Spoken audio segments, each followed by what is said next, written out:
अस्सलामु अलैकुम रहमतुल्लाहि वबरकातुहू।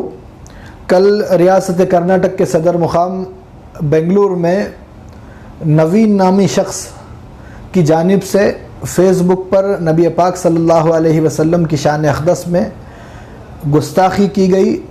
मैं बहैसियत रियासती सदर मजलिस टीपू सुल्तान इसकी इस गुस्ताखी का कड़े अल्फाज में मज़म्मत करता हूँ और कर्नाटक पुलिस से बिलखुसूस बेंगलुरु पुलिस कमिश्नर से इस बात का मुतालबा करता हूँ कि आप लोग इसके ख़िलाफ़ सख्त से सख्त कानूनी कार्रवाई करते हुए इसको एक एग्ज़ाम्पल बनाइए उन लोगों के लिए जो आए दिन इस मुल्क में दूसरे मज़हब के रिलीजियस हेड्स के ख़िलाफ़ बयानात दे रहे हैं और इस मुल्क की गंगा जमनी तहज़ीब को बर्बाद करने की कोशिश कर रहे हैं।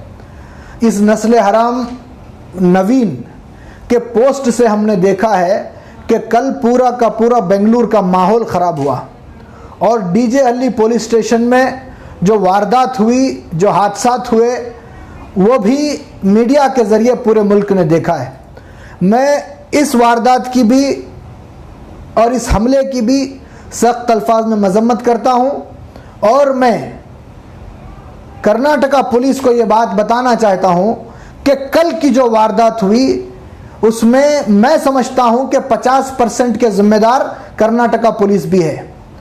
पुलिस का काम है कि कर्नाटका के लॉ एंड ऑर्डर को मेंटेन रखे, कर्नाटका में पीस को मेंटेन रखे, लेकिन हो क्या रहा है, पुलिस स्टेशनों के अंदर लॉ एंड ऑर्डर को मेंटेन करने की तदबीरें नहीं इख्तियार की जा रही, बल्कि इस मुल्क के लॉ एंड ऑर्डर को किस तरीके से ख़राब किया जाए ये काम कर्नाटका के पुलिस स्टेशंस के अंदर हो रहा है।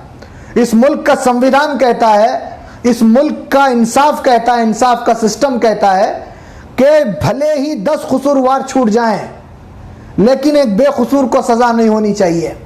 आज हम देखते हैं, गुलबर्गा ले लीजिए, बेंगलुरु ले लीजिए, कर्नाटका की किसी भी ज़िले के अंदर ले लीजिए, कोई भी अपराधी जुर्म करके अगर भागता है, पुलिस उसे पकड़ने के अंदर अगर नाकाम होती है तो सबसे पहला पुलिस का इक़दाम यह होता है कि उसके माँ को, उसके बाप को, उसके भाई को, उसकी बहन को, उसके बहनोई को, उसकी बीवी को, उसके बच्चों को, सबको लाके पुलिस स्टेशन के अंदर हरासमेंट किया जाता है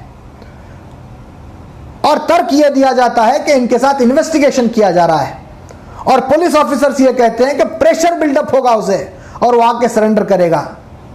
और ये भी चीजें हमें देखने को मिली हैं कि उन्हें छोड़ने के लिए 5,000, 10,000, 20,000, 25,000 की रकम वसूल की जाती है।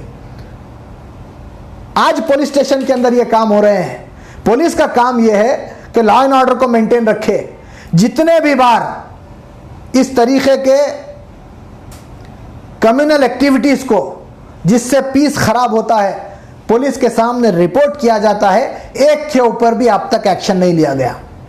अगर एक्शन लिया गया होता तो इस तरीके के नामर्दों के पास इतनी क़ुव्वत, इतनी ताकत नहीं आती, इनके हौसले इतने नहीं बढ़ते कि वो बैक टू बैक किसी मजहब के खिलाफ जहर उगलते रहें। अगर आप इनके खिलाफ एक्शन नहीं लेंगे तो रिलीजियस सेंटिमेंट हर्ट होने के बाद हर मजहब का आदमी कहीं ना कहीं कानून को अपने हाथ में लेगा, कहीं ना कहीं कानून को अपने हाथ में लेगा। मैं मजम्मत करता हूं जो कल डीजे हल्ली पुलिस स्टेशन के सामने पेश आया, जितने भी लोग उसके अंदर मरे उन तमाम के परिवारों के साथ मुझे हमदर्दी है। लेकिन मैं कहना चाहता हूं कर्नाटका की पुलिस अगर इस मामले में संजीदा नहीं होती, अगर इनके खिलाफ एक्शन नहीं लिया जाता तो कर्नाटका के हालात और भी बिगड़ सकते हैं।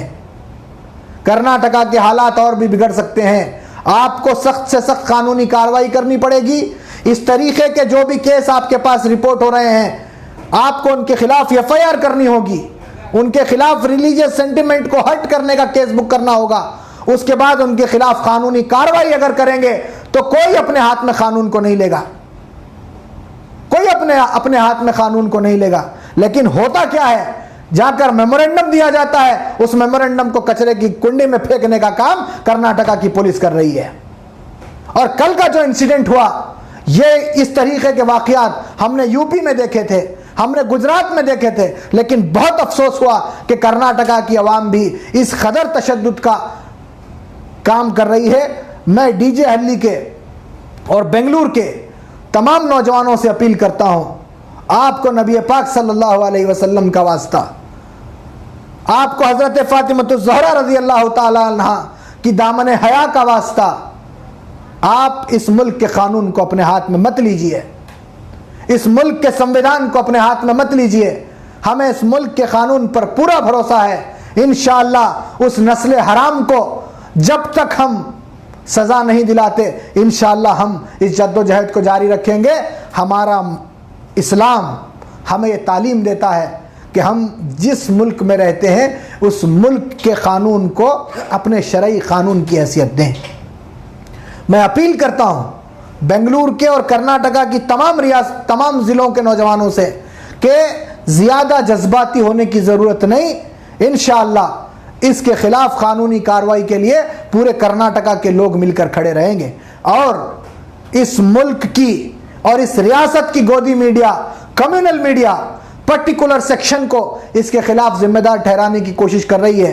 Social democratic party of India को निशाना बनाया जा रहा है, पॉपुलर फ्रंट ऑफ इंडिया को निशाना बनाया जा रहा है। मैं इस रियासत की मीडिया से कहना चाहता हूं, ये वही नौजवान हैं जिन्होंने लावारिस लाशों को, जिन लाशों को हाथ लगाने से उनके घर वाले डर रहे थे, अपनी जान पर खेलकर इस कोविड पेंडेमिक पीरियड के अंदर उनका अंतिम संस्कार करने का काम इन नौजवानों ने किया है। जिस मजीद भाई को, मजीद अहमद को, जो मीडिया एक विलन बनाकर पेश करने की कोशिश की जा रही है, कल रात से मैं मुसलसिल देख रहा हूं, ये वही नौजवान है जो मुसलसिल उस हुजूम को कंट्रोल करने की कोशिश कर रहा है। अपील कर रहे हैं कंटिन्यूअसली कि अमन को बरकरार रखा जाए, पीस को बरकरार रखा जाए। फिर भी आज ऐसे नौजवानों को निशाना बनाकर एक पर्टिकुलर सेक्शन को हट करने की अगर कोशिश की गई तो इंशाअल्लाह इसके खिलाफ पूरे कर्नाटका का न सिर्फ मुसलमान, हर सेकुलर जहन रखने वाला इसके खिलाफ खड़ा रहेगा। मैं फिर से एक मर्तबा कर्नाटका स्टेट पुलिस से ये अपील करता हूं कि इस नस्ल हराम, इस जलील नवीन को एक एग्जाम्पल बनाया जाए उन तमाम लोगों के लिए जो इस मुल्क की गंगा जमनी तहजीब को बर्बाद करने की कोशिश कर रहे हैं। अस्सलामु अलैकुम वरहमतुल्लाहि वबरकातुहू।